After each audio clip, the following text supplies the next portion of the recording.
حال ان کا یہ ہے کہ کچھ لوگ کہتے ہیں کہ نبی کریم کہ داڑھی نبی کریم صلی اللہ علیہ وسلم کے دور کا ایک رواج تھا، اصل دین نہیں۔ کیا یہ بات درست ہے؟ یہ بات بالکل درست نہیں ہے، فضول قسم اور لغو قسم کی بات ہے۔ عائشہ رضی اللہ تعالیٰ عنہ فرماتی ہیں کہ نبی کریم صلی اللہ علیہ وسلم نے فرمایا کہ 10 چیزیں فطرت میں سے ہیں، ان میں سے ایک چیز ہے قص الشارب و اعفاء اللحیہ، کہ داڑھی کا بڑھانا اور مونچھوں کا کٹوانا یہ فطرت میں سے ہے۔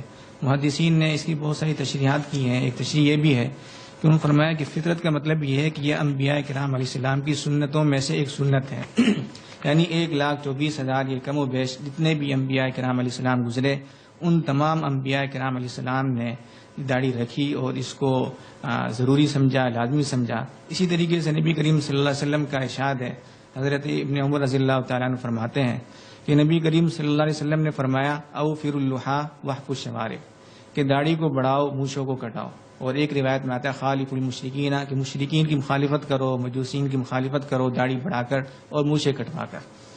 اور داڑھی کی اہمیت کا اندازہ آپ اس بات سے بھی لگا سکتے ہیں کہ نبی کریم صلی اللہ علیہ وسلم کتنے شفیق و مہربان تھے، لیکن جب داڑھی کا معاملہ آتا تھا تو نبی کریم صلی اللہ علیہ وسلم سخت قسم کی ناگواری کا اظہار فرماتے ہیں۔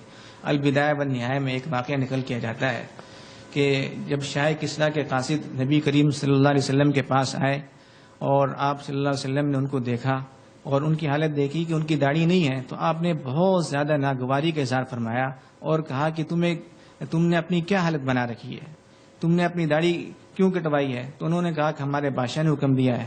تو نبی کریم صلی اللہ علیہ وسلم نے فرمایا کہ اللہ تعالیٰ تو ہمیں اس بات کا حکم دیتے ہیں کہ داڑھی رکھو، داڑھی بڑھاؤ، تم نے کیا کام کیا؟ تو اس سے معلوم ہوتا ہے کہ داڑھی کی کتنی زیادہ اہمیت ہے، اور یہ بات کہنا کہ یہ نبی کریم صلی اللہ علیہ وسلم کے دور کا ایک رواج تھا، بالکل غلط اور فضول قسم کی بات ہے، اس کی کوئی حقیقت نہیں۔ جزاکم اللہ مفتی اویس صاحب۔